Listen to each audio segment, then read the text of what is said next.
एक गांव में दो चचाजाद बहनें रहती थी। दोनों का घर एक दूसरे के बगल में था। नीलम बड़ी थी और काफी खूबसूरत भी थी, लेकिन सोनम छोटी थी और वो देखने में बिल्कुल खूबसूरत नहीं थी। वो दिखने में बहुत मोटी और काली थी। सभी लोग इसका खूब मजाक बनाते थे और बच्चे उसे काली भैंस के कर चढ़ाते थे। एक दिन नीलम स्कूल जाने के लिए अपना बैग लेकर बाहर निकली। तभी सोनम ने उसे रोकते हुए कहा, नीलम, मेरी बहन चिल्लू में भी तुम्हारे साथ स्कूल चलती हूँ। तुम पागल हो गई हो क्या? चलो हटो मेरे रास्ते से। तुम्हें पता भी है कि तुम दिखने में कितनी बेकार हो, एक तो मोटी ऊपर से काली। चीची, और मैं इतनी खूबसूरत। अगर मैं तुम्हें अपने साथ स्कूल लेकर जाऊंगी तो कहीं तेरा असर मुझ पे पड़ने लगा तो। देखो नीलम, ज्यादा मत बोलो। मेरी माँ कहती है मैं दुनिया की सबसे खूबसूरत लड़की हूँ। मेरा दिल बहुत खूबसूरत है और लोग खूबसूरत दिल से होते हैं, न कि चेहरे से।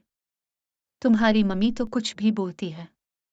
वो तो ये भी कहती है कि तुम चांद हो। इसका मतलब किया हम तुम्हें चांद कह दें तो चांद की बेइज्जती होगी।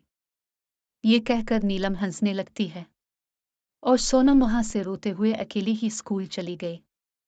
जब वो क्लास में पहुंची तो उसने देखा कि सभी बच्चे क्लास में एक दूसरे को गुड मॉर्निंग विश कर रहे होते, लेकिन सोनम को सबने इग्नोर कर दिया।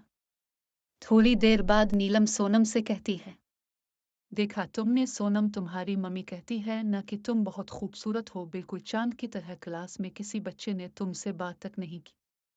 सोनम उदास होकर क्लास में सबसे पीछे जाकर बैठ गई। इसके बाद काफी दिनों तक रोजाना ऐसा ही चलता रहा। एक बार की बात है, मोहल्ले में एक जगह बर्थडे पार्टी थी। इस बर्थडे पार्टी से नीलम के लिए बुलावा आया।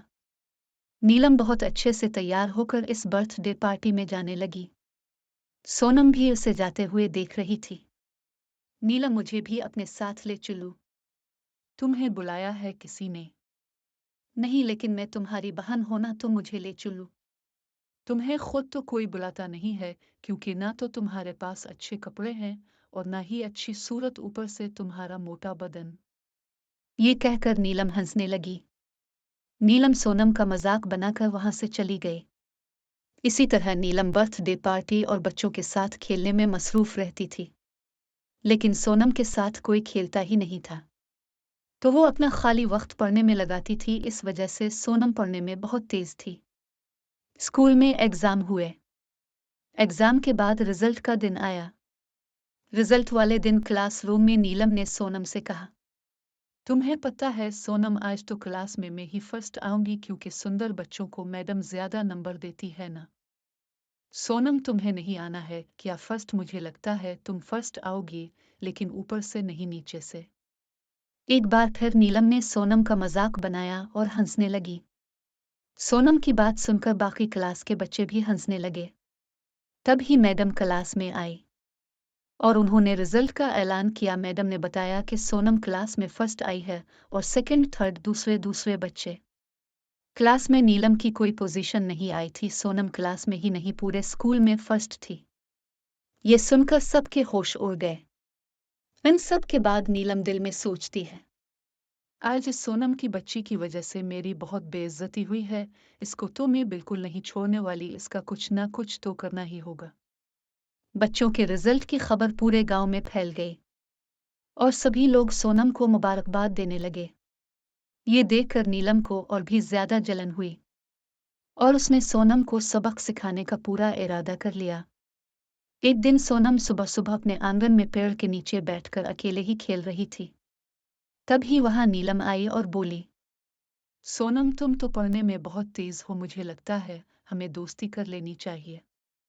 अगर तुम मुझसे दोस्ती कर लोगी तो मैं ये मान लूंगी कि मैंने जो तुम्हारा मजाक बनाया था, तुमने इसके लिए मुझे मुआफ कर दिया। कोई बात नहीं, अगर तुम ऐसा चाहती हो तो अब से हम दोस्त हुए। ठीक है, चलो फिर हम पास वाले जंगल में खेलने चलते हैं। नहीं बाबा, मम्मी कहती है इस जंगल में नहीं जाना, वो बहुत ही ज्यादा खतरनाक जंगल है। अरे पागल, ऐसा कुछ भी नहीं है। मैं वहां रोज जाती हूँ, मुझे तो कुछ नहीं हुआ।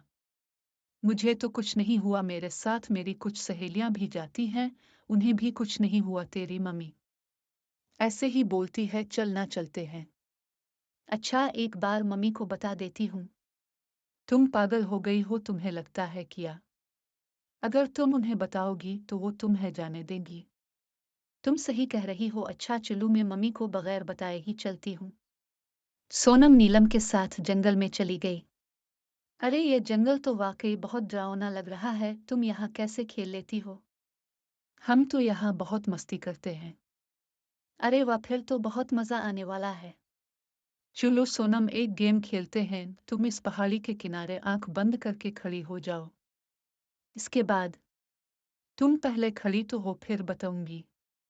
सोनम अपनी आंखें बंद करके पहाड़ी के ऊपर खड़ी हो गई। नीलम थोड़ा सा मुस्कुराई और उसने सोनम को पहाड़ी से धक्का दे दिया। सोनम के चीखने की आवाज पूरी पहाड़ी पर गूंज गई। सोनम खुश होकर घर वापस चली गई। नीलम पहाड़ी के नीचे गिरते ही जा रही थी, गिरते ही जा रही थी। लेकिन कुछ ही मिनटों में वो एक नई दुनिया में पहुंच गए। वहां पर 3 चांद थे। 3 चांद को देखकर नीलम हैरान रह गई। मैं कहाँ हूँ? मैं मर गई क्या? बचाओ, बचाओ मुझे। तभी इनमें से एक चांद कहता है। तुम घबराओ मत, तुम चांद की दुनिया में हो। क्या चांद की दुनिया? हाँ, तुम हमारी दुनिया में हो और हम तीनों जादुई चांद हैं। लेकिन मुझे तो जमीन से एक ही चांद दिखता है। हम जादुई चांद हैं, तुम जो भी मांगना चाहो हमसे मांग सकती हो।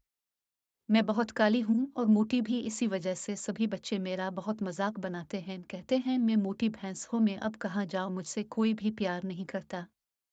हमें तुम्हारे बारे में सब कुछ पता है, इसलिए हम तुम्हें एक वरदान देते हैं कि तुम अभी के अभी बहुत खूबसूरत और पुतली हो जाओगी। चांद के इतना कहते ही सोनम बहुत खूबसूरत और पुतली हो जाती है। अरे वाह, मैं तो बहुत खूबसूरत होगी, लेकिन मैं अब इस दुनिया से अपने घर कैसे जाऊंगी? मेरी माँ मेरा इंतजार कर रही होगी। तुम परेशान मत हो, बस अपनी आंखें बंद करो, हम तुम्हें तुम्हारे घर छोड़ देंगे। सोनम अपनी आंखें बंद करती है और अगले ही लम्हे अपने घर पहुंच जाती है। घर पहुंचने के बाद सोनम अपनी मम्मी को सारी बात बताती है। सोनम की माँ भी सोनम को देखकर बहुत खुश होती है। अगले दिन सोनम जब स्कूल जाती है तो सारे बच्चे और नीलम उसे देखकर हैरान हो जाते हैं। तभी नीलम सोनम से कहती है। सोनम, तुम जिंदा हो और तुम्हें कुछ नहीं हुआ, और तुम इतनी खूबसूरत और पुतली कैसे हो गई? मैंने तुमसे कहा था ना कि शक्ल से कुछ नहीं होता, बस दिल खूबसूरत होना चाहिए। और मेरा दिल बहुत खूबसूरत है, इसीलिए मैं इतनी खूबसूरत हो गई, और तुम्हारे पहाड़ी से धक्का देने के बावजूद मुझे कुछ भी नहीं हुआ। मुझे मुआफ कर दो बहन। मैं अब कभी तुम्हें मुआफ नहीं करूंगी, मैंने पहले भी तुम्हें एक बार मुआफ किया था। तुमने मुझे मारने की कोशिश की, मैं अब कभी तुम पर भरोसा नहीं कर सकती। सोनम ने नीलम को मुआफ नहीं किया और अब वो अपनी जिंदगी में हंसी खुशी रहने लगी।